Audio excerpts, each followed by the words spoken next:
Muy buenas noches para todos los que se están conectando. Ya son casi las 7. Estamos ya justo para empezar nuestro live pautado para hoy. Muy agradecida con todas las personas que han hecho sus preguntas y se han interesado en este tema. Antes de empezar el live, quiero hacer una pequeña reflexión de la importancia que tienen los maestros en la vida de todos los seres humanos. Y ya lo he nombrado antes, pero creo que es una muy bonita historia que presente, o los que ya lo conocen, a Helen Keller. Helen Keller es una escritora y conferencista americana, quien sufrió una enfermedad muy pequeña y a raíz de esto quedó ciega, sorda y por lo tanto al tener dificultades auditivas tuvo una demora importante del lenguaje.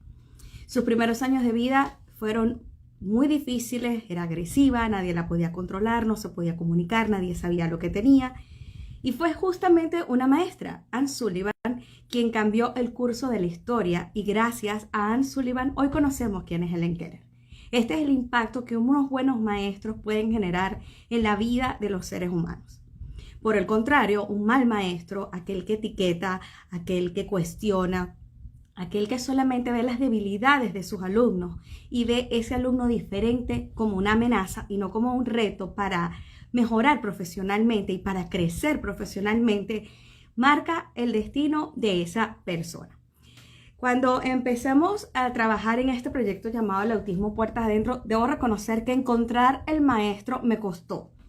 Un maestro que tuviera las características de que fuera especialista en educación especial, que estuviera interesado en el tema del autismo, que por supuesto esta colaboración fuera del corazón y no con un fin de lucro, fue difícil, fue muy difícil, porque no todos están dispuestos a compartir su experiencia y sus conocimientos. Pero tuve la bendición de conocer a Carmen o de llegar a Carmen Guapache. Ella está residenciada en Perú y aceptó a trabajar en este proyecto. Los que ya leyeron el libro y leyeron este capítulo maravilloso de Soy una maestra de un niño con autismo, pueden intuir la gran personalidad de Carmen. Es una persona con un sentido del humor increíble, pero sobre todo está dispuesta a asumir retos. Nos cuenta varias experiencias personales en el aula, así que quiero que aprovechen esta oportunidad para hacer sus preguntas y que podamos aprender todos, no solo los maestros, sino también los padres, nos enseñen estrategias de cómo podemos mejorar la educación de nuestros hijos, especialmente si están en el espectro dentro del hogar. Les recuerdo que en este mes, con propósito del ser el mes del autismo, estamos haciendo un concurso de rifar un libro, un ejemplar del Autismo Puertas Adentro. Unos posts atrás van a ver el video con todas los requisitos para poder participar y pues se podrán ganar no solamente un libro, sino una pulsera igual a la mía con un motivo alusivo al autismo y pueden participar cualquier persona que en el mundo. Eso quiere decir que el sorteo incluye el envío del libro a cualquier parte donde está. Espero de corazón que puedan etiquetar a aquellas personas que realmente lo necesitan y que la información que está contenida aquí pueda ser de gran valor. Otra recomendación para este live, en la parte inferior de su Instagram van a ver un icono que tiene un signo de interrogación. Por allí van a poder hacer sus preguntas de modo que todas las personas que se conecten las van a poder leer y para mí también se me es más fácil visualizarlas. Si lo hacen por los comentarios y hay muchos al mismo tiempo, me es difícil poderlos leer al aire, en el vivo. Entonces, bueno, sin más preámbulo, ya son las 7 de la noche, voy a conectar a nuestra invitada de hoy. Carmen, les recuerdo que además el libro El Autismo Puertas Adentro es un libro inteligente, tiene códigos QR que ustedes pueden verla, si acceden al código QR la van a poder conocer. Hola Carmen, buenas noches, gracias por estar aquí, por aceptar no solamente la invitación a este live, sino la invitación a formar parte de esta gran aventura que se llama El Autismo Puertas Adentro. Tengo muy buenos comentarios de tu capítulo y realmente yo lo disfruté muchísimo, me reí mucho, tu experiencia de verdad para mí es muy importante. Estás en el Perú, ¿cierto? Estoy ahorita en el Perú. ¿Me escucha bien? Sí, te escuchamos fuerte y claro. Sí, Carmen, antes de ya, empezar el live, quiero preguntarte que nos hables un poquito sobre ti. ¿Qué te motivó no solamente a ser docente, sino a agarrar esta rama tan complicada que es ser maestra de niños especial, sordoceguera? Además tienes especialización en sordoceguera y discapacidad múltiple. O sea, es complejo enseñar a un niño común y corriente. Ahora vamos a sumarle más complejidad al acto de enseñar. sí, y bueno, como lo menciono un poquito ya a grandes rasgos en el capítulo, eh, realmente ya a los 16 años yo toda la vida supe que quería ser maestra. Me acuerdo que tendría unos 7 años y jugábamos, mi hermana mayor y yo, a que éramos maestras y todos nuestros muñecos.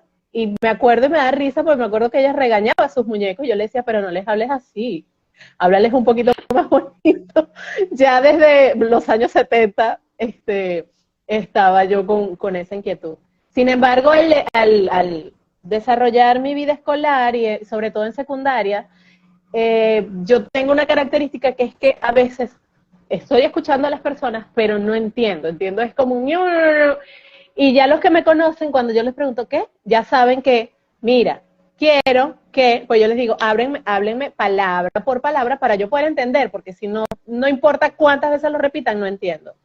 Entonces, eso me pasaba mucho en secundaria, no sabía cómo hacer, realmente era muy tímida en esa época hasta que conocí una amiga en cuarto de secundaria, Marisela, y realmente ella pues me ayudó, me acompañó cuando llegamos a quinto de secundaria, que vamos a estudiar, yo no tenía ni idea, y digo, bueno, quiero ser maestra, pero no una maestra como todas las maestras. Ya en ese momento sabía con neurotípicos, nada, yo quería ser o con personas sin discapacidad, no. Y gracias a la orientadora del Liceo Juan Bautista Vidó en Barcelona en el año 88, 89, que me aplicó una prueba y me dijo, mira, puedes ser abogado, puedes ser esto, y educación. Y yo le digo, bueno, pero quiero ser educadora, pero no en una escuela normal, que era el término que se utilizaba en ese momento. Ahorita las escuelas son regulares y especiales o espacios alternativos o experiencias pedagógicas para ir quitando un poco el estigma, pues. En ese momento me hace la prueba, me dice, decidimos, y ella, yo no sé si era porque era una de las pocas que quería ser docente, igual que lo era ella, me buscó en ese libro que había en los 80, la de las oportunidades de estudio, me presentó la oportunidad del instituto donde estudié mi primera carrera. Mi primera carrera es educación de niños sordos y con trastornos del lenguaje. Realmente Y ahí de es hecho tú donde hablas el lenguaje de señas perfectamente. yo hablo lengua de señas venezolana y actualmente, bueno, hace 15 días terminé un curso intermedio de lengua de señas peruana, porque las lenguas, no lenguaje, aquí vamos a aprovechar que de pronto nos va a servir más adelante, doctora, y es que vamos a diferenciar en tres aspectos. El lenguaje, que es lo que todos tenemos y desarrollamos para poder entender el mundo y para poder explicarlo, que ahí es donde está la primera afectación de los niños con trastornos del neurodesarrollo. Luego tenemos en la lengua, que es muy diferente en Estados Unidos, que la lengua es inglés, o en Alemania, que es el alemán.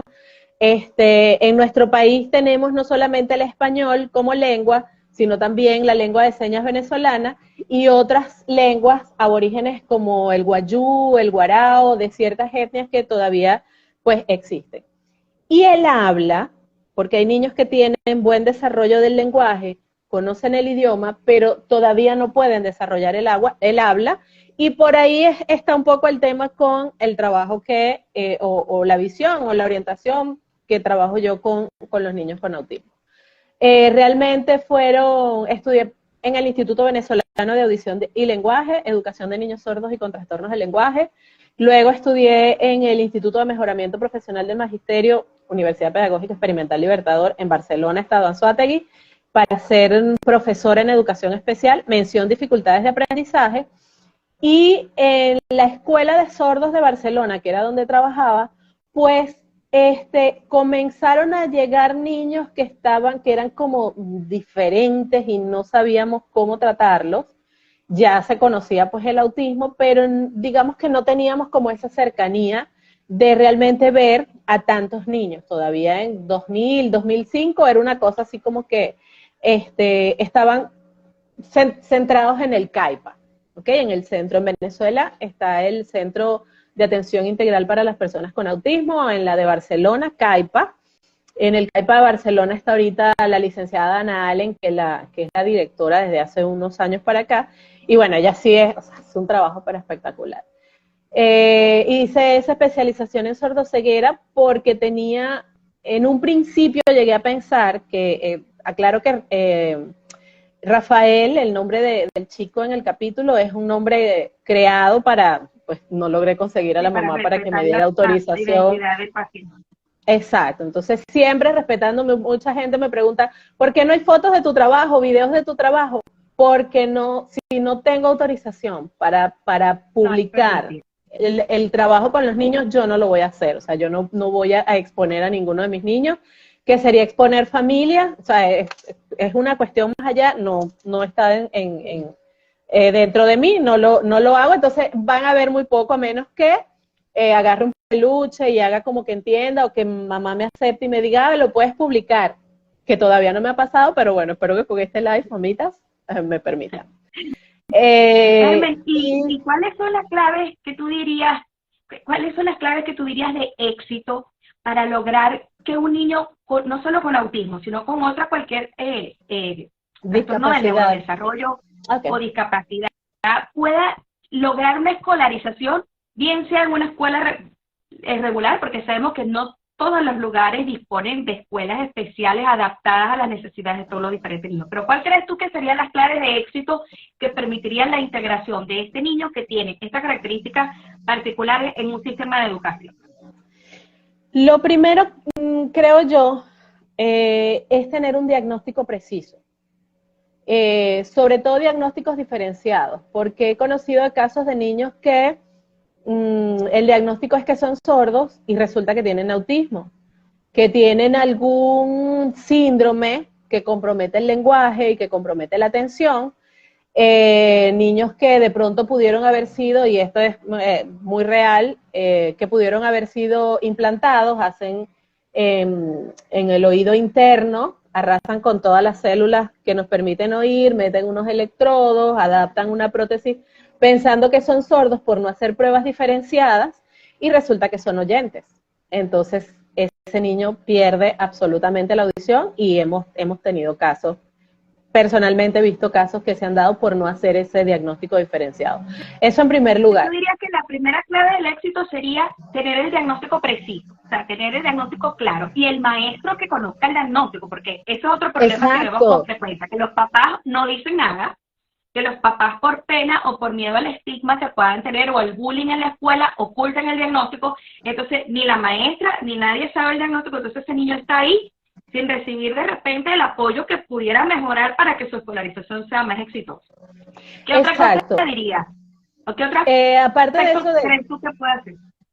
Es haciendo hincapié en eso, tener el diagnóstico y que la escuela conozca el diagnóstico. Por otro lado, que la escuela se abra. Yo entiendo que, y a mí me pasó, y dando clases en la UPEL, allá en Barcelona, que también estuve un par de años dando clases que a nivel universitario, que es una experiencia maravillosa, que el docente se abra a recibir a estos niños. No estoy de acuerdo, por ejemplo, que ha pasado que colegios, cuando ven que un docente se abre a recibir a niños con discapacidad o niños con trastorno del neurodesarrollo o con algún tipo de síndrome, entonces quieren meterle a ese maestro todos los niños con discapacidad que llegan o todos los niños con alteraciones del desarrollo que llegan, y esa tampoco es la solución, porque entonces me van a cargar un maestro que tiene que pensar en un niño con autismo, en un niño con trastorno por déficit de atención e hiperactividad, en un niño que es sordo, en un niño que tiene baja visión, o en un niño que es ciego, un niño sordo ciego. O sea, un balance para un maestro con niños con esa diversidad. Okay. Exactamente. Eso es un punto importante. Que haya situación, pero que haya un balance para que el maestro pueda también prestarle la atención, no solo a este niño que tiene esta condición, sino al resto de los alumnos. Al resto de los alumnos. Porque... aprovechando esto que estás comentando, ¿qué opinas tú o cómo has visto tú, por ejemplo, la reacción de los otros padres cuando este niño ya es aceptado, es integrado a este salón, este niño con autismo o con cualquier otra condición es aceptado al salón, Los papás de los otros niños, ¿cómo ves que es el comportamiento? ¿Cómo ves que es la apertura o bien, al contrario, el rechazo? Mira, la formación es una cosa muy importante porque es que yo he tenido la oportunidad de trabajar con muchos grupos de trabajo, trabajé también con el equipo de integración de Anzoátegui, íbamos a colegios a formarlos, primaria, secundaria, preescolar, íbamos a formarlos en cuanto a las diferentes discapacidades y luego se quedaba un grupo especialmente en la discapacidad del chico que nosotros estábamos integrando, incluyendo en el colegio. Entonces, cuando reuníamos a todos los padres del salón donde quedaba este niño, las personas, yo era por el área de sordos, había alguien por el área de autismo, el otro estaba por el área de ciegos, dábamos a grandes rasgos, y nos quedábamos los que los que teníamos o los que nos competía, pues la discapacidad o el trastorno que tuviera el chico. Los papás sentados con sus hijos y todos eran así que, y se veían las caras tratando de buscar quién era ese niño y los ojos abiertos. Cuando comenzamos a formarlos y les empezamos a decir, entendemos su situación, el asombro, tal, sobre todo que requeríamos de mucha empatía con ellos, y empezamos a darle la información de cuáles eran las características de este niño, cómo podían ayudarlo sus compañeros, cuáles eran, y decirle al docente no es que le vas a probar todo. Por ejemplo, un chico ciego, no le voy a corregir, de pronto no le va a corregir ortografía porque está escribiendo en braille. La ortografía se la dejamos cuando el especialista del CAIDB vaya a la institución y revise y le diga, mira, que hay un error ortográfico, que nos pasaba mucho al principio, que pensaban que nosotros íbamos a mentir respecto a las habilidades del niño. Escribí en braille, no tenía miles de errores ortográficos. No, no hay errores ortográficos. No, mira, aquí hay un error ortográfico, aquí hay un error ortográfico, se equivocó aquí en esta suma, no sé cuánto, no sé qué, y se quedaban así como que, digo, no, nosotros no venimos, o sea, queremos la inclusión real de él. Si tiene las habilidades para ser un genio de la literatura, pues lo va a hacer. Si tiene las habilidades para ir a una escuela de formación laboral donde aprende un oficio, es lo que vamos a hacer porque nos interesa que todos tengan éxito. Entonces, con la formación, los papás, al principio estaban como reacios, después era una cosa que siempre hay en los grupos, alguien que no me voy a meter ahí, pero hay otros que sí, por la aventura de aprender, porque son empáticos, porque en su casa hay alguien que tiene discapacidad, por qué sé yo. Y esos compañeros cuando empezaban a estudiar y a trabajar con él, pero es que se convertían en intérpretes de lengua de señas, se convertían en traductores de lo que ellos escribían, los de braille, a los chicos con autismo, entonces los llevaban a un rincón y entonces los ayudaban a que respiraran y se calmaran mientras los otros hacían silencio, o sea, y te estoy hablando ni siquiera de ciudades, estoy hablando de pueblos que nosotros demorábamos 2 horas en llegar en transporte público y después 2 horas para regresarnos, estábamos a veces todo el día allá. Entonces, yo comparto esa opinión contigo en el sentido de que yo he visto no solamente el beneficio para este paciente o este niño que tiene esta condición, sino que para los que están alrededor, aprender a valorar las diferencias y cómo puedo integrarme y cómo me puedo involucrar también es positivo. Los niños que están o que estudian con niños con algún tipo de discapacidad o con alguna necesidad educativa especial aprenden más la empatía que aquel que nunca tiene esa experiencia. Incluso en la edad adulta, cuando ya están en la edad adulta en su trabajo, hay personas que han aprendido lenguaje de señas porque tuvieron un compañero en el que estuvieron expuestos, un primo o alguien en el que hubo la exposición. Entonces, definitivamente yo comparto contigo que no solamente es positivo para este niño que logra la escolarización, sino que para sus compañeros también es positivo. Pero definitivamente tenemos que seguir trabajando en los papás, como tú dices, en formarlos y que aprendan que este niño no representa una amenaza para su hijo que está siendo un compañero de escuela. Exacto, y que los va a ayudar. Una pregunta recurrente que me hicieron a lo largo de la semana es, ¿cómo hace una maestra que no es médico o no tiene formación médica para identificar en el aula este niño está en el espectro? Entonces yo quiero que nos digas desde tu experiencia, que bueno, en el libro está, pero invito a las personas que lean el libro, pero quiero que aprovechemos que los que están conectados y los que nos van a ver después en diferido, aprovechen esta experiencia para que tú nos digas cómo una maestra aún sin ser especialista, como tú, que eres especialista en educación especial, ¿cómo una maestra puede decir, este niño, y que el rol del maestro es tan importante? Yo siempre he dicho, el reto es entrar a la escuela. ¿Cómo hace esta maestra para identificar estos síntomas de alarma o estos síntomas de alerta de que este niño necesita ser evaluado y necesitamos hacer el diagnóstico lo más pronto posible? Fundamental. Tiene que ser evaluado para poder tener el diagnóstico. O sea, yo no lo voy a diagnosticar, yo puedo sospechar que uno de mis niños, pero no significa que ese sea el diagnóstico, ¿ok? Puedo pensar que tiene autismo, pero resulta que es sordo. Puedo pensar que tiene trastorno por déficit de atención, y lo que tiene es una alergia alimentaria. Entonces, ¿qué voy a hacer? Yo como docente, ¿qué hago? Comienzo, ya cuando nosotros tenemos 3, 4 años de experiencia, ya tenemos en nuestro cerebro como una norma, ¿ok? De los niños, los que tienen menos habilidades y los que tienen más habilidades. Los tenemos. Y comenzamos a identificar quiénes son los que, digamos, van a ir liderando el grupo y quiénes son esos que están un poco más atrás. Entonces, pero los que están más atrás no los podemos dejar abandonados, ni podemos ponerle toda la carga de nuestra atención a los que están más avanzados, porque no podemos perder de vista que son niños. Entonces, si tengo un niño en el preescolar que no socializa con otros, que cuando alguien se le acerca tiene muchas acciones de huida. Si tengo un niño que me está alineando los juguetes, tengo que ver por qué los alinea. A lo mejor vio la era del hielo por primera vez y vio que estaban entonces la gente escapando de donde estaba toda esta zona de hielo y están en fila, y a lo mejor está reproduciendo ahí ese poner en fila a todos porque están yéndose a lugares más cálidos, y no puedo comparar eso con lo que hacen los niños con autismo, que es apilar o poner en fila todos sus juguetes. ¿Dónde está la diferencia? Que si yo pregunto, ¿qué es esto? ¿Qué hace? Me da respuesta. Un niño con autismo no me va a dar una respuesta, porque todavía, si no hay intervención, no tiene cómo entender la pregunta y no tiene las herramientas como las palabras para poder expresar y decir qué es lo que está haciendo. Entonces, son niños que no les gusta ser tocados, algunos, hay otros que están constantemente buscando ser abrazados, porque eso los calma un poco. Son niños que de pronto están coloreando y comenzaron aquí y se fueron a colorear y se fueron al techo, ¿ok? No hay contacto visual, y si hay algún tipo de contacto visual, no es un contacto visual que nosotros identificamos como que me está mirando, sino que simplemente está mirando y se pierde en algún momento entre él y yo. ¿Qué otra característica pudiera ser?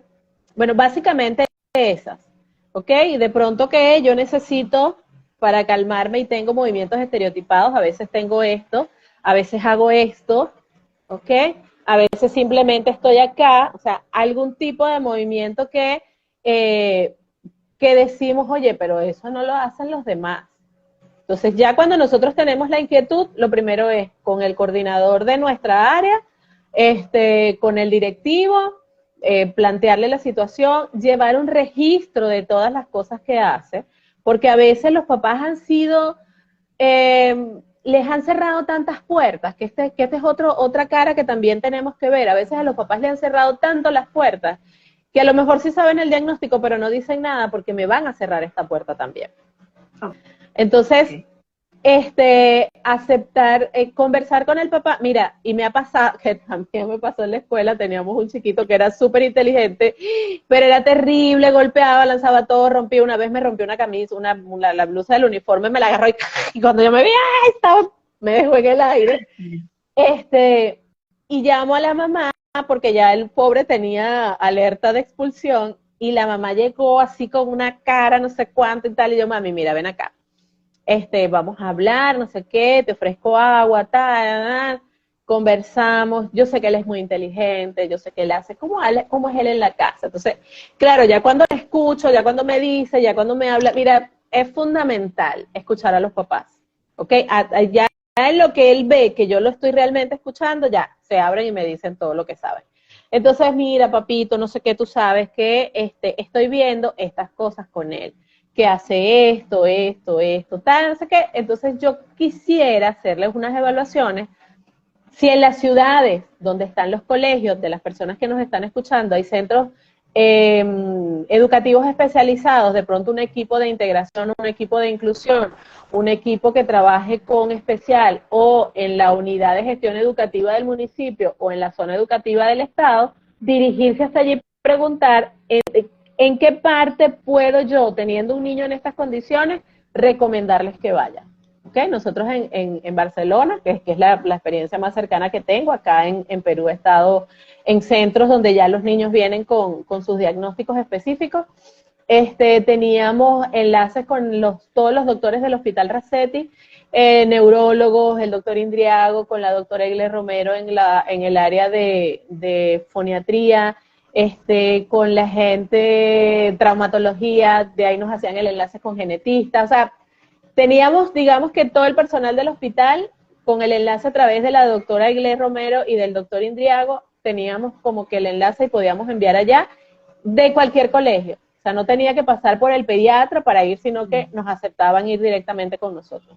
Y Carmen, ¿en qué grado observas tú que es más frecuente el diagnóstico? Esta pregunta la hago porque lo ideal y la tendencia es que tratemos de hacer el diagnóstico de autismo lo más temprano posible, si es posible, los 2 primeros años. Pero a veces esto no ocurre, sobre todo cuando es el primer hijo, que los papás no tienen el punto de comparación con los hermanos, van justificando, como lo decimos en el libro, no, él no habla todavía, porque como es hijo único, porque me mudé de país, donde vivimos, hablan en inglés, y yo hablo en la casa en español, entonces eso lo ha demorado en el lenguaje, entonces justifican todas estas actitudes. Mi papá habló a los 7 años, mi tía, exacto, ella mi papá habló a los 10. Entonces, no, empiezan a justificar. Entonces, ¿en qué grado ves tú que es más frecuente o es más fácil hacer el diagnóstico? Yo diría que más frecuente es en primer grado, en primero de primaria, porque es cuando estamos hablando de niños de 6 años, más o menos. 6, 7 años, ¿ok? Que ya hemos perdido un súper tiempo valiosísimo. Muchísimo. ¿Okay?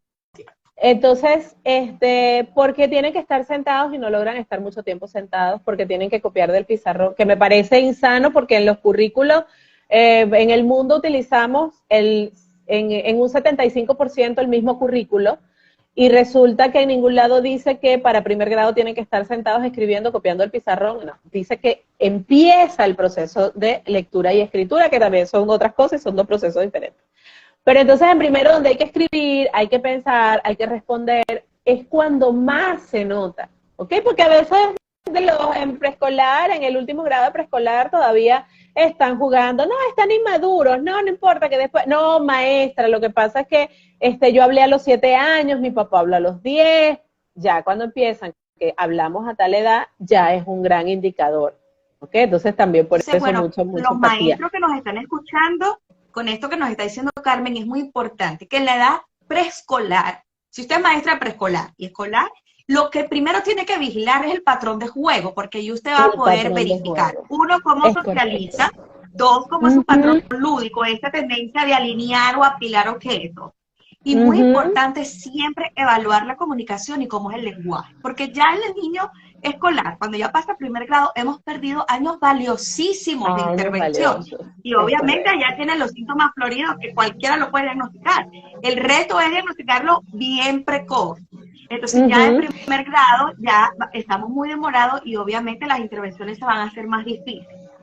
Carmen, una pregunta que te quiero hacer. ¿Cuál es tu experiencia, y perdona que te interrumpan, cuál es tu experiencia en el tutor o en la sombra? Yo sé que en algunos países, por lo menos en Colombia, lo llaman la sombra, que es esta persona que acompaña al niño que ya ha sido diagnosticado y lo acompaña a la escuela para que lo ayude y lo refuerce, y de cierta forma también sea un apoyo para la maestra que tiene que atender a todos los niños, y además este niño que tiene estas características especiales. ¿Qué opinión te merece esto y qué ventajas y desventajas le ves a esta figura? Mira, ventajas de la maestra sombra, cuando la maestra sombra está educada para tal fin. Porque a veces se cree que ser maestro sombra es meterse en el salón, agarrarle la mano al niño, pelear con la docente.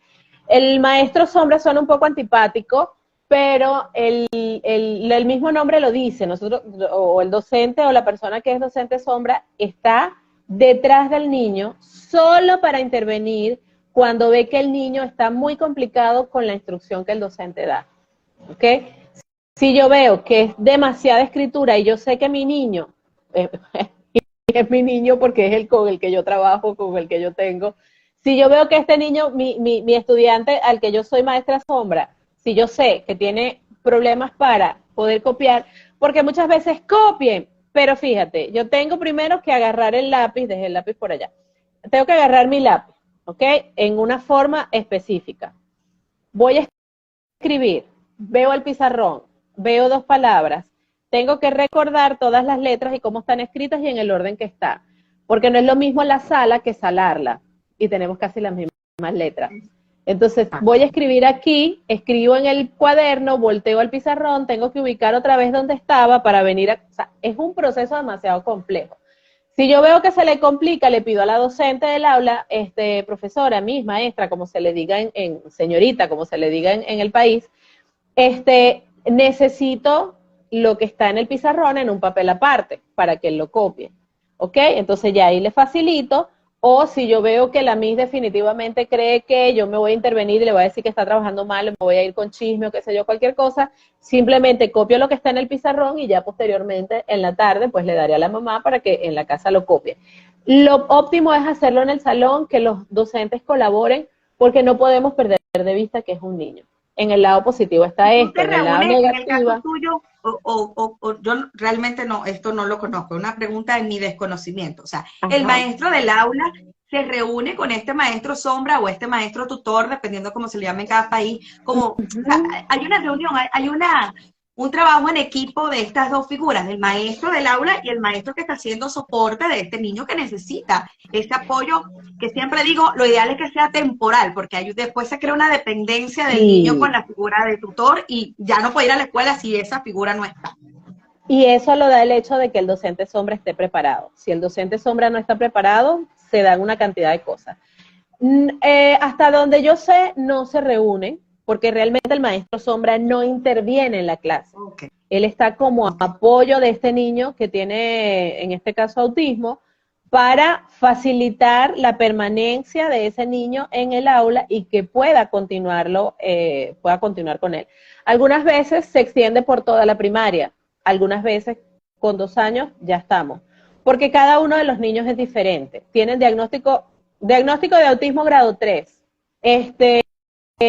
Por supuesto, el duelo que se pasa, requiere apoyos, no sé cuánto, no sé qué. Yo soy partidaria del diagnóstico, no del pronóstico, ¿ok? Porque en mi experiencia he tenido niños que no se van a levantar de la cama, que no van a decir una palabra, que nunca van a hacer y se levantan, se sirven comida, son chefs de cocina. O sea, no creo en mi pedacito, lo que me toca, digo lo mismo. Y bueno, quiero, aprovechando este punto del tutor, que es muy importante y que es una estrategia que se usa muchísimo para acompañar a los niños con autismo al salón de clase y para que logren un éxito académico, que en el libro lo nombramos mucho, porque de hecho Marta, que es la que escribe el capítulo como mamá, ella narra su experiencia, su hijo, que por cierto también escribe en el libro, el último capítulo es de él, él fue acompañado por este tutor, por esta figura sombra, y al principio siempre, luego de forma intermitente, lo acompañaba 2 o 3 veces por semana y fueron haciendo como un destete. Un destete quiere decir que le fueron quitando la figura progresivamente hasta que él ya fue capaz de ir solo independientemente a la escuela. Y cuando le daban los ataques y las pataletas, esta figura lo sacaba del aula, lo ayudaba a calmarse y luego lo volvía a incorporar. Entonces, esta es una estrategia importante, pero fíjense que Carmen y yo coincidimos en algo importante. No cualquier persona puede ser tutor. No es que, ay, que mi hermana lo acompaña. No. La persona que va a ser la figura de sombra o tutor tiene que estar capacitada y tiene que estar clara de cuáles son sus competencias. No es que le va a hacer las tareas al niño. Lo va a apoyar para que aprenda. No va a hacer las tareas por él. Es un refuerzo. Estamos viendo propiedad asociativa en matemáticas. Y entonces no entiendo, yo puedo hacer uso de ciertas estrategias para explicarle le recuerdo cómo fue que la docente del aula le explicó, porque no lo voy a adecuar a mi forma de explicar, sino que lo tengo que adecuar a la forma en que explica la docente del aula, porque es ella la que guía el proceso de aprendizaje. Yo como maestra sombra no guío el proceso de aprendizaje, lo hace es la docente del aula. Entonces, la docente da su clase, yo tengo que apropiarme de más o menos esas estrategias, porque cada quien tiene su estilo. Yo no logro escribir una cosa que sea que la gente lo lea sin reírse, porque es parte de mi personalidad, meter un poco de sorna, un poco de humor en el asunto. Sí, pero cuando te leemos lo sabemos. Tienes un sentido de humor muy peculiar. Que, bueno, es la primera vez que hablamos así extendido, sí. Pero leerte y yo tuyo que tienes un muy buen sentido del humor. Sí. De hecho, creo que es el capítulo más gracioso del libro. Sí. Y sobre todo traté de hacerlo muy light, muy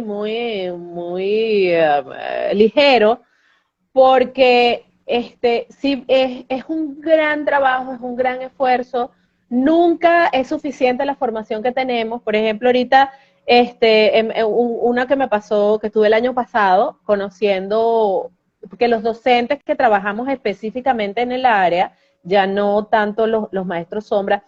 El maestro sombra tiene que saber cuáles son sus funciones, ¿ok? Lo que dice, facilitar la inclusión del niño en el aula de clases, facilitar el proceso de aprendizaje del niño, y una vez que el niño ya comienza a desarrollar y comienza a aprender y comienza a desarrollar sus habilidades educativas, entonces ya el maestro sombra comienza a retirarse. Me puedo retirar por horas, puedo pasarme esta semana, me voy a pasar toda la semana sentada detrás de él sin intervenir. Voy a esperar a ver cómo hace. ¿Ok?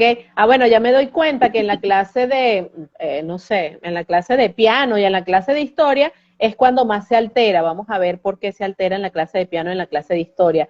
Bueno, ya sé cuáles son los que lo detonan, entonces en esas clases ya me voy quedando más, tal vez intervengo un poco más, me siento al lado de él, comienzo a tomarle la mano, o simplemente estar a su lado para que sepa que cualquier cosa se puede conectar conmigo y yo estoy ahí para ayudarlo. Y en las demás me quedo atrás, no intervengo para que empiece a desarrollarse. Entonces, por eso digo, algunos en 1 año, 2 años están listos. Algunos se toman toda la primaria y cuando van a secundaria, incluso algunos han dicho, no quiero más, yo solo. Y, bueno, si es solo, vamos a darle, pues. ¿Ok? Siempre teniendo por ahí como que el apoyo. Entonces, es relevante que todos los que estemos allí tengamos preparación. Y los que estamos en el área de educación especial, pues necesitamos prepararnos más. Lamentablemente en nuestros países latinoamericanos, en la mayoría son muy costosos los cursos. Yo estoy ahorita estoy ahorrando para hacer el año que viene sobre el Denver, que es un sistema de trabajo que me encanta. Cuando me lo presentaron, la persona que me lo presentó me dijo, no, mira, tú vas a trabajar así. Si al niño le provoca tirarse desde arriba de la mesa, de cabeza al piso, tú tienes que hacer lo mismo, ¿no? Y yo decía, ¿dónde está el modelo que le voy a dar? Esto no me parece. Entonces, como que no es así. Una amiga con una de las que trabajo ahora me facilitó el libro, estuve leyendo y digo, no, la cosa no es así. La cosa es que yo tengo que ver qué es lo que le interesa al niño, me engancho con él desde ese interés y lo traigo hacia mí para empezar a trabajar y poderle ampliar sus horizontes, porque si me gusta agarrar esto y entonces yo estoy dando spray y me voy a pasar toda mi vida dando spray, y no, esa no es la razón. ¿Ok? Yo tengo que, mira, spray, no sé qué. Yo definitivamente, y lo digo por mi experiencia, mi experiencia personal, y los que me conocen saben, y muchos de mis seguidores son mis maestros del colegio. O sea, yo tengo un vínculo con mi colegio, es increíble. Yo siento mi colegio como mi casa. Las personas que me conocen saben que es así, pero no solamente por lo que es mi colegio, como tal, lo que me dio mi formación, sino por los vínculos que yo creé con mis maestras y con mis profesores. Yo tuve un profesor que yo lo quise como un papá. Lo lloré como si, cuando se fue al cielo, como si fuera mi papá. Entonces, si realmente entendiéramos el rol que ese maestro en ese salón de clase juega en la vida de un ser humano, que te puede o bien impulsar y llevar a la cúspide y desarrollar todas tus habilidades, o bien acabar con toda autoestima y hacer de ese niño una persona derrotada, porque ese niño oye más la voz del maestro, a veces 8 horas continuas o lo que dure la escolarización, por tantos meses, que es la voz que está ahí. Esta figura de autoridad diferente a mamá y papá, porque como dice mi hija, tú me quieres porque yo soy tu hija, pero ese maestro, que no hay ese vínculo de sangre, sino es un vínculo diferente. Esa voz del maestro puede ser determinante en el éxito o en el fracaso de cualquier persona. En el fracaso del niño y en el fracaso de la familia. Hay muchos maestros conectados ahorita que no son especialistas en educación especial, sino son maestros. Simplemente son maestros regulares. Aquí en los Estados Unidos hay una particularidad, que si tú tienes una profesión, tú puedes, con alguna instrucción, puedes incluso dar clases, pero no, realmente no tienes esta instrucción universitaria de ser maestro. Sino que, bueno, yo soy médico y quiero dar biología. Entonces, es un poquito diferente, en algunos niveles, por supuesto, ¿no? ¿Cuáles serían tus consejos, cuáles son las pautas que tú sugerirías a un maestro de escuela sin ser maestro de educación especial, que no ha tenido esta instrucción, de que yo tengo un niño con autismo en mi salón? ¿Cuáles son los consejos que tú le darías? Estas son las cosas o técnicas que tú pudieras aplicar en el salón de clases para ayudar a este niño a que vaya más o menos a la par de sus compañeros. Ok, considerando que ya, pues el niño tiene ciertas acciones, ciertas aptitudes ganadas, ¿ok? Tengo mi diagnóstico, ya he estado trabajando, este niño me responde preguntas. Cuando esté dando, vamos a irnos con este médico que va a dar biología y nos toca hablar de la célula, ¿ok? Yo voy a procurar llevar videos donde se muestre cómo son los procesos, por ejemplo, de división de la célula, ¿ok? Procuraré, si ese video tiene volumen, que el volumen no esté alto, porque generalmente que tienen las personas con autismo escuchan lo que yo estoy diciendo, pero también si hay un eco en el lugar, entonces también están escuchando el eco. Entonces lo que yo estoy diciendo lo escuchan 3, 4, 5 veces hasta que se disperse el eco, y estar en eso, o sea, ya no soporto, cállense todos. Entonces, estoy viendo el video, pero si hay algo que necesito escuchar, que sea a volumen bajo, ¿ok? Si todos están preguntando, todo el grupo terminó de preguntar, me dirijo directamente a él. Gaby, ¿tienes alguna pregunta? Damos unos segundos para que responda, ¿ok? Podemos contar hasta 10. Los que hacen entrenamiento en ABA dicen que hay que contar hasta 10 después de hacer la pregunta para darle chance de entender qué es lo que me están preguntando, porque tengo que desglosar todo lo que me estás diciendo, entender qué es una pregunta, sobre qué me estás preguntando y formar la respuesta y empezar a decirla. Mínimo 10 segundos.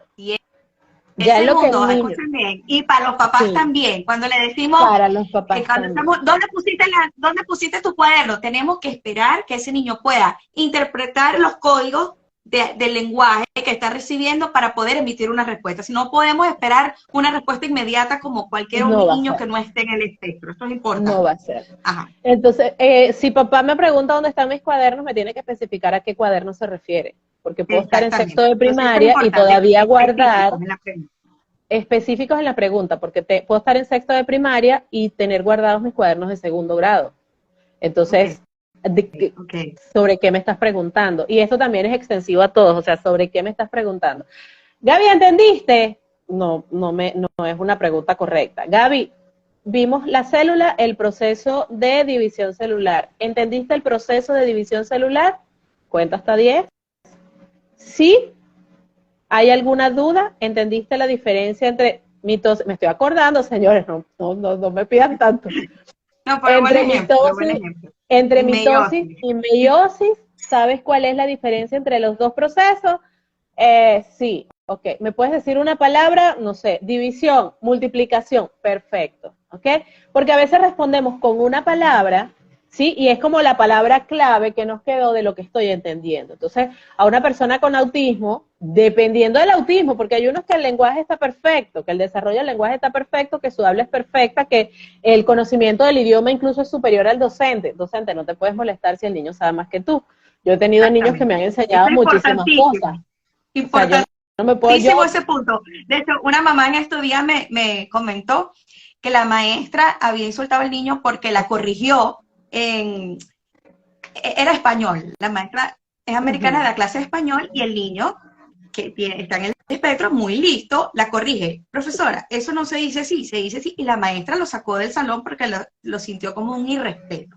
No es Pero los maestros irrespeto. tienen que entender, exacto, que muchos niños pueden tener conocimiento especializado más que nosotros mismos. Que esa es la diferencia entre una persona que estudió para ser docente y una persona que está dando clase. Una persona que estudió para ser docente, eso me gustó.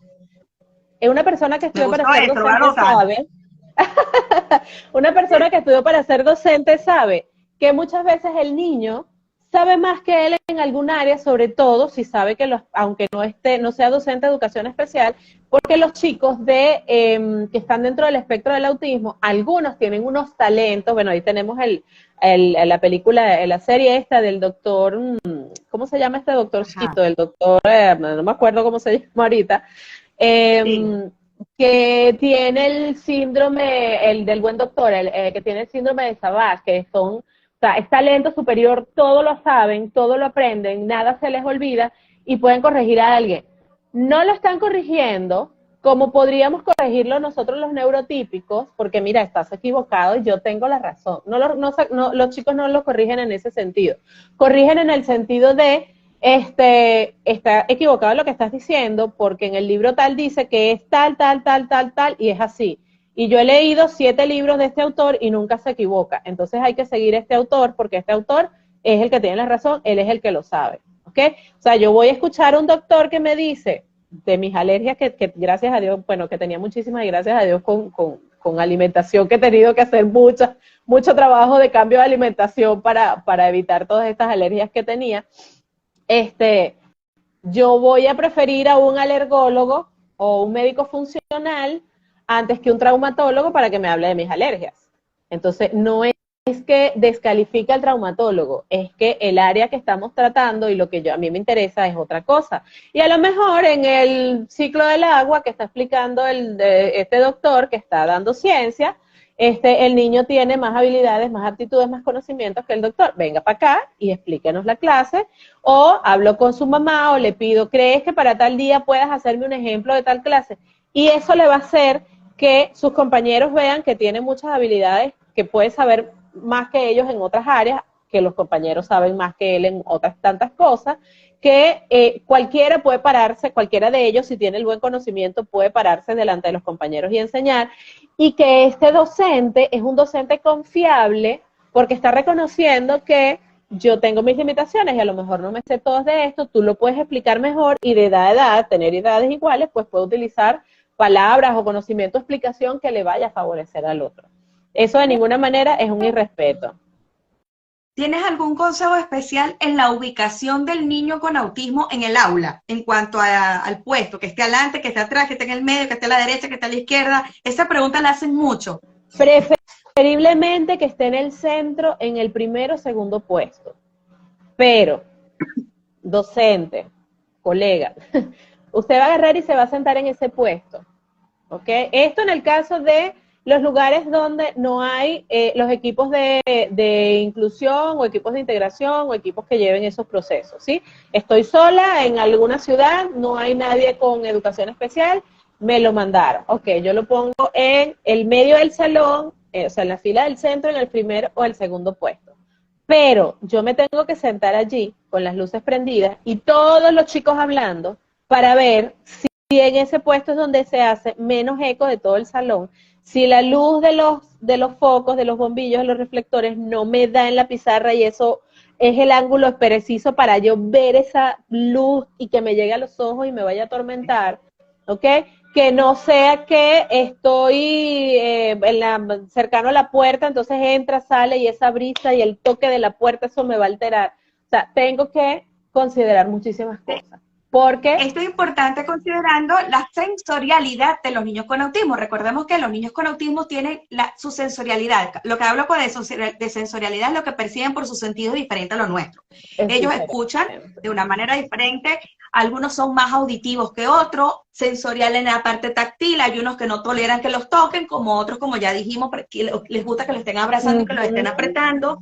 hay unos que les gusta balancearse porque son vestibulares o dar vueltas. Entonces, este aspecto es importante, hay que conocer nuestro alumno. Así como yo digo, yo tengo que conocer mi paciente y yo lo examino, yo lo Exacto. estudio, los maestros también tienen que conocer a su estudiante y ver, bueno, él es muy auditivo, los ruidos le molestan, y esto también es importante para adecuar la voz, porque si es una maestra que habla muy fuerte, obviamente el niño se va a tapar los oídos y la voz de la maestra va a ser un tormento para esa criatura en ese salón de clase. Exacto. Mira, yo tengo un niñito, tengo varios, o sea, tengo de todo. Hay uno de ellos que trabajábamos hacia una esquina, la mesa, y estaba las puertas del closet, del closet, del estante, y en ese rincón no me había dado cuenta que hacía mucho eco, y yo hablo alto. De pronto empiezo a hablar alto, empiezo a bajar la voz, y llegó un momento en que no me acuerdo qué palabra dije, y escuché el eco que se hacía ahí, es como un remolino, y yo, ¡oh! Y le pregunté, ¿te duelen los oídos cuando hablo? Sí, vamos a cambiar. Y empezamos a buscar en el área, bueno, hacia la ventana, que aunque molesta el paso del tránsito, pero mi voz no lo atormenta, no lo arropa, porque yo lo veía así como que mi voz lo hacía como que lo arropaba, como que era una tormenta alrededor de él. Entonces ya, hacia ese lado, bueno, hemos avanzado desde que lo cambié de lugar, como no tienes idea. Entonces, simplemente, fíjense, es tan importante, un detalle tan que parece minúsculo y que parece una cosa tonta como en qué lugar lo vas a ubicar del aula. Es importante porque no solamente los distractores, el factor sensorial lo pueden afectar y pueden afectar su capacidad de atender, su capacidad de prestar atención, de enfocarse. O sea, esta cosa tan mínima puede ser fundamental para que el niño tenga un éxito escolar mejor que o ponerlo en cualquier puesto aleatorio. Exactamente. Yo quiero decir algo que me ocurrió a mí y sé que le ocurre mucho a los docentes, sobre todo en Latinoamérica, que tenemos un lenguaje mágico, es un lenguaje así muy surrealista. A mí me pasó, y lo cuento de hecho en el libro, porque eso se aprende con la experiencia. Yo le digo a uno de mis pacientes, Juan, cuéntame. Y él empezó, 1, 2, 3, 4, empezó a contar. Claro. Él siguió mi instrucción. Claro. Yo le dije, cuéntame. Yo pensaba que me iba a contar cómo le había ido, pero él empezó a contarme 1, 2. Y ahí yo empecé a adecuar mi lenguaje y saber que si yo utilizo un lenguaje mágico, como decir, me contó un pajarito, un niño en el espectro, si yo le digo que me contó un pajarito, él tiene dificultades para este pensamiento concreto, para abstraer que el pajarito, y me respondió, los pajaritos no pueden hablar, el pajarito no le puede decir nada, usted es una mentirosa. Entonces, él que tiene el conocimiento de los... ¿Qué consejo nos das con respecto a eso? Mira, ser muy específico, porque en ese caso de que me contó un pajarito, no solamente lo afectaría en el hecho, porque este niño que respondió, los pájaros no hablan, tiene una capacidad de abstracción más alta que otro niño que se pueda quedar pensando, ¿qué pájaro? ¿Dónde?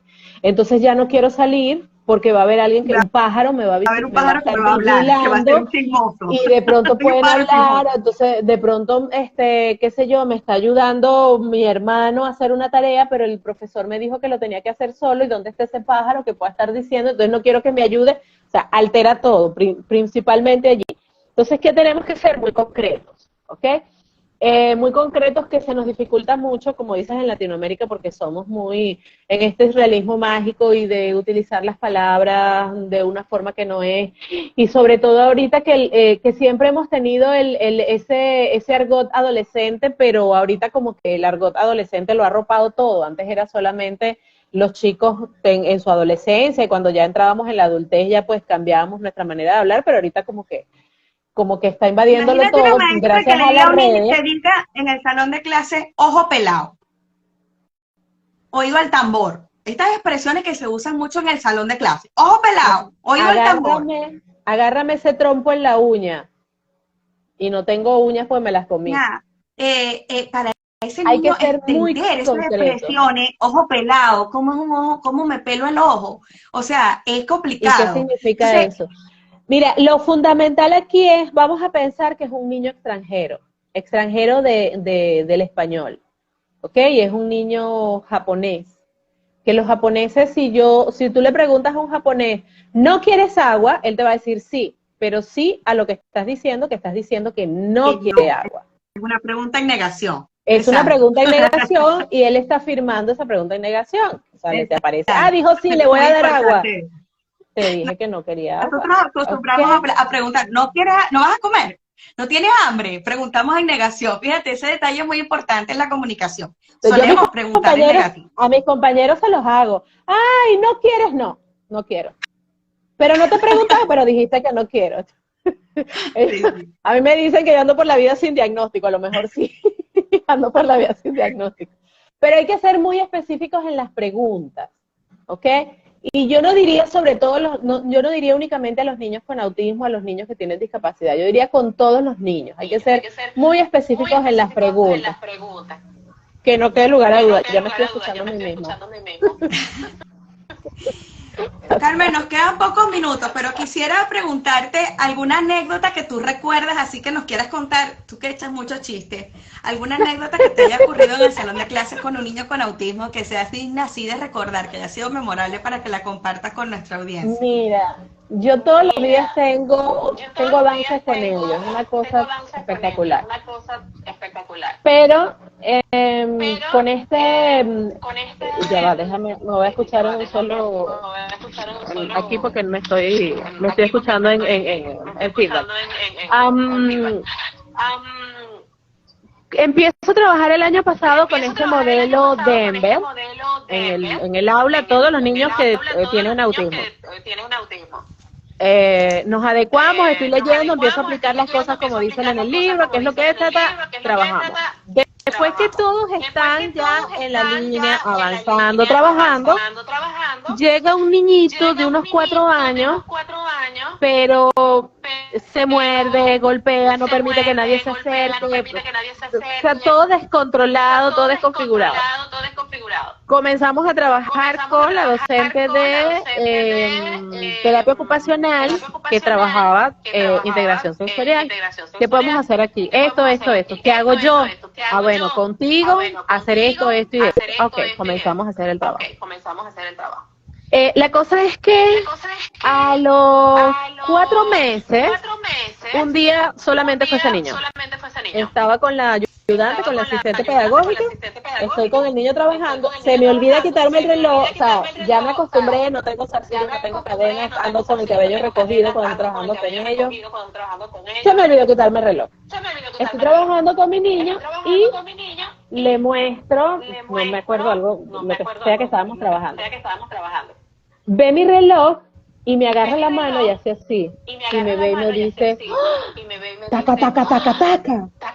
Y yo, sí, es un reloj, hace tic-tac, tic-tac, taca, taca. Y le digo al asistente, le digo, vamos a ver cómo está ¿cómo se llama eso? Eso es atención conjunta. Vamos a ver cómo está atención conjunta. Porque en educación especial tenemos que ver comunicación, atención conjunta, intención comunicativa, contacto visual, que efectivamente el contacto visual sea que me está mirando y no que está viendo hacia donde estoy yo y no me está mirando. Total que yo le digo, amor, su nombre, amor, mira, hay otro allá, y señalo hacia la pared. Él me ve así, imagínate que está mi brazo así, y me ve el brazo, y voltea y ve a la pared donde estaba el reloj, y hace, taca, taca, taca, pero a medida que va diciendo taca, taca, lo va haciendo como más grande, o sea, un reloj más grande. Y yo le digo, sí, es un reloj más grande, tic tac, grande, es más grande. Y me volví a ver y veía arriba y veía, o sea, de ahí empezamos a trabajar los números porque los relojes tenían los números y estaba viendo y tenía que hacer. O sea, eso es una de las cosas que nos pasan todos los días, pero con este niñito que llegó desregulado, sin atención, sin hábito, y de pronto comenzó a hablar, llegaba a la puerta, hola, se sentaba, y miau miau para pedir la cesta de los animales, o para pintar, para los colores decía amarillo, o sea, Cuando pedía el amarillo no era solo algo amarillo, sino donde estaban los colores o algo de colores, todos los colores. Y bueno, yo feliz, yo todos los días quiero llorar.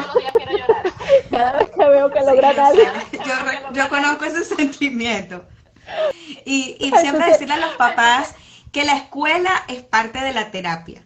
Es de hecho, creo que la terapia más efectiva. Ustedes pueden tener terapia ocupacional, terapia de lenguaje, terapia física, terapia de lo que ustedes quieran, pero la mejor terapia que puede recibir un niño de forma integral es la escolarización, porque allí va a estar expuesto a socializar, a otra figura de autoridad, a aprender nuevas cosas, a tener que desarrollar sus capacidades. O sea que la escolarización precoz definitivamente forma parte de las estrategias terapéuticas dentro del trastorno del espectro del autismo. Y repetir en la casa las acciones que nosotros hacemos tanto en el colegio como en las terapias.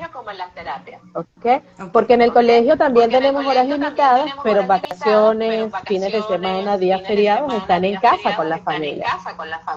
La escuela pasan unas horas determinadas, tienen muchas acciones, actividades, cosas guiadas de hacer, pero en casa tenemos como que la oportunidad de repasar los colores, pero de forma espontánea. ¿Okay? Hay uvas, quiero uvas verdes. Okay. Hay jugo, quiero jugo rojo. Ya nos estamos acercando al final. Quisiera que nos hagas una pequeña reflexión en cuanto al bullying. ¿Cómo puede intervenir un maestro en este tema tan difícil? Y bueno, yo estoy en un país que realmente el tema del bullying es bien preocupante.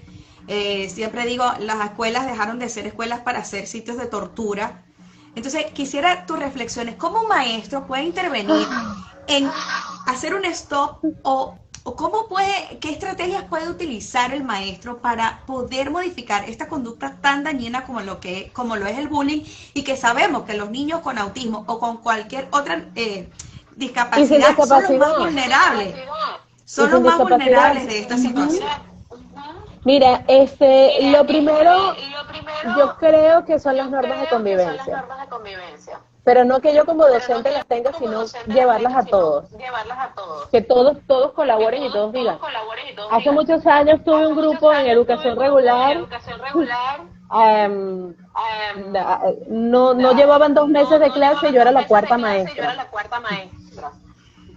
Y lo que hice fue, había leído algo muchos años antes, en el Reader Digest, una revista que yo no sé si sale todavía, de una docente que fue a un grupo, creo que fue la docente esta de la película que hizo Michelle Pfeiffer, ¿sabes? Ajá, no me acuerdo ahorita el nombre, pero... Sí, pero sí sé cuál es la película que estás hablando. Okay. De una escuela que igual había pasado muchos maestros, nadie quería ese salón de clase, porque era un salón terrible, era como el salón que nadie quería. Bueno, estos tenían 9 años, entonces, ¿qué hice yo? Dividí mi pizarrón en 2 y cada parte en 2. Y empecé, ¿qué hacen los malos estudiantes? Y todo lo que me decían, lo escribía. ¿Qué hacen los buenos estudiantes? Escribí la ley. ¿Qué hacen los buenos maestros? Ay, es simpático, no sé qué. ¿Qué hacen los malos maestros? Muy bien. Como yo soy una buena maestra, yo no hago nada de esto. Y como buena maestra, quiero buenos estudiantes. Entonces, nada de esto se puede hacer. ¿Todo claro? Entonces, tenemos reglas claras en las cuales nos podemos manejar, de las cuales podemos trabajar. Pero esas reglas no se pueden romper por nada. A menos que yo me caí porque Julio me metió el pie, pero no fue que Julio me metió el pie para que me cayera, sino que Julio se fue a voltear para agarrar algo que le iban a dar, estiró la pierna y yo iba pasando y me caí porque él estiró la pierna. O sea, tenemos que diferenciar qué es accidente de algo intencional. Yo creo que eso es fundamental. Que todo tenga consecuencias. No estoy hablando de insultos, porque insultando no vamos a lograr nada. De decirle a los papás que lo vamos a expulsar, tampoco vamos a ganar nada. ¿Cuántos niños hacen cosas inapropiadas en la escuela para que los expulsen y quedarse durmiendo? Exacto. Más bien la expulsión es el regalo, el premio. Es el premio. ¿Okay? Si a mí me dice Carolina que Antonio se está metiendo con ella, y me dice Luis que Antonio lo está golpeando, y me dice Cristina que Antonio lo está golpeando, yo tengo que intervenir a Antonio. ¿Okay? Porque ¿qué pasa? ¿Y qué es lo que vemos? Desde acá se ve que los bullies no tienen consecuencias de sus actos. Entonces, ¿qué vamos a hacer los bullies? Vámonos. Y usted me va a dar una charla en todos los salones de las consecuencias legales de ser un bully. Porque ahorita eres menor de edad y estás exento en muchos sitios, que tampoco debería ser. Pero cuando seas mayor de edad, vas a seguir con esa conducta. ¿Qué te puede pasar? Y lo mejor que puede pasar, y me puedo traer a policía, y me puedo traer a un expandillero que haya pasado un tiempo en la cárcel y haya salido y cuente su propia experiencia.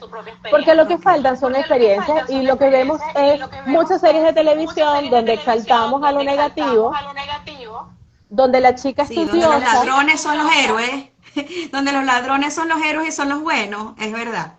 Entonces, ahí es donde está.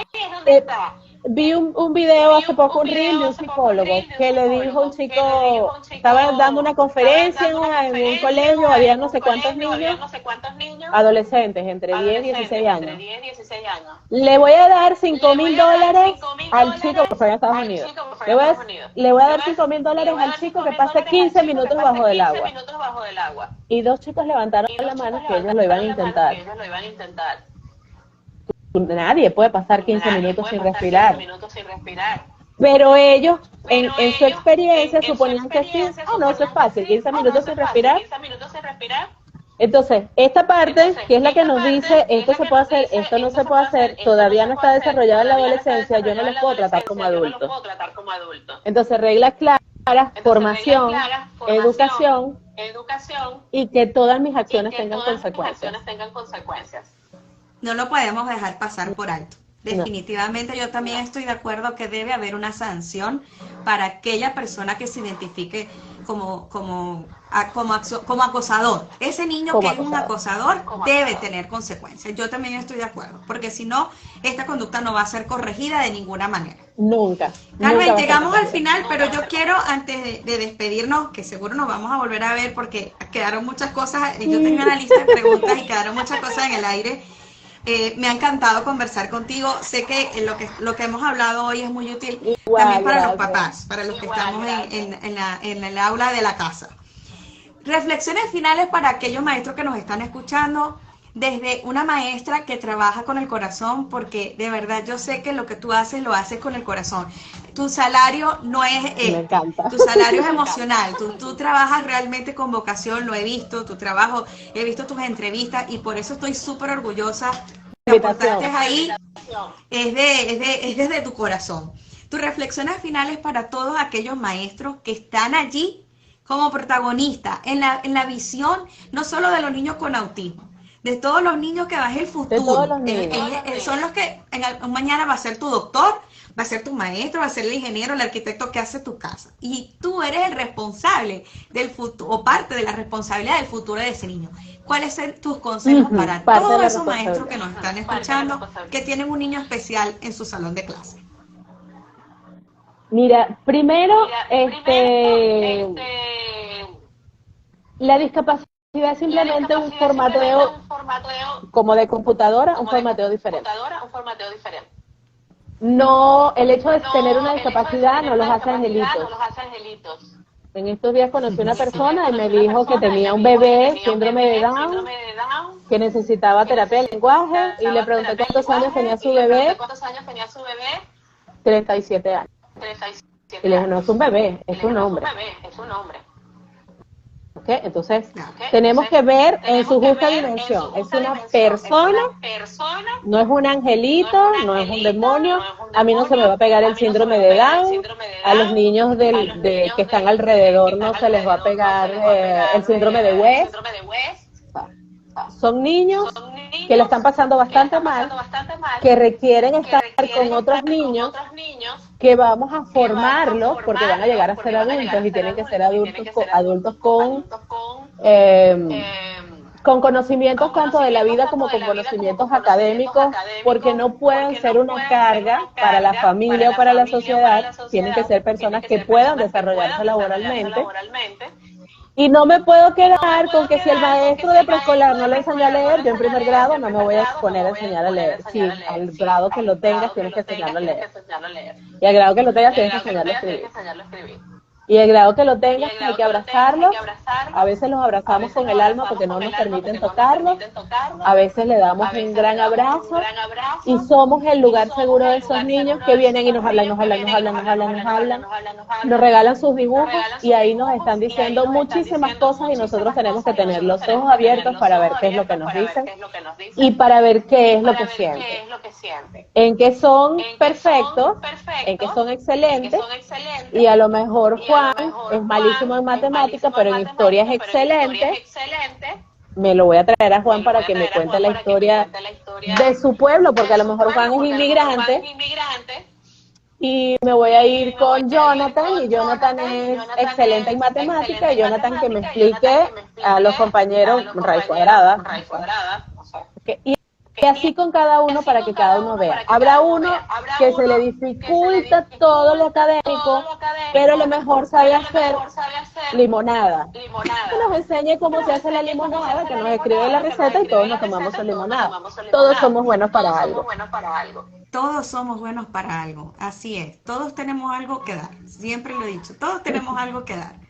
Carmen, muchas gracias por acompañarnos esta noche. Yo he disfrutado mucho este live, de verdad, muy divertido. Gracias. Y yo quiero cerrar con una reflexión que hiciste. Yo siempre trato de sacar de cada invitado una frase que me quedo y que la comparto. No es lo mismo ser docente que dar clases. Maestro, usted que me está escuchando, si hay una carrera para la que se necesita vocación, es para ser maestro. Así como para ser médico y para todo se necesita vocación. Pero para ser maestro se necesita una vocación real, una vocación verdadera. Porque los papás estamos depositando en ese maestro la responsabilidad de educar a nuestros hijos, de enseñarle a leer, escribir, conocimientos, pero mucho más allá. Y si ese niño que está sometido a ese maestro lo que va a recibir es insulto, etiqueta, y que le quite su autoestima, pues no estamos logrando nada. Entonces, más allá de dar clase, usted es docente, y ser docente significa enseñar, no solamente matemáticas, literatura, historia, enseñar el arte de la vida. Esa es parte de la universidad de la vida, transcurre en los salones de clase. Y son maestras como Carmen las que cambian el futuro de las personas.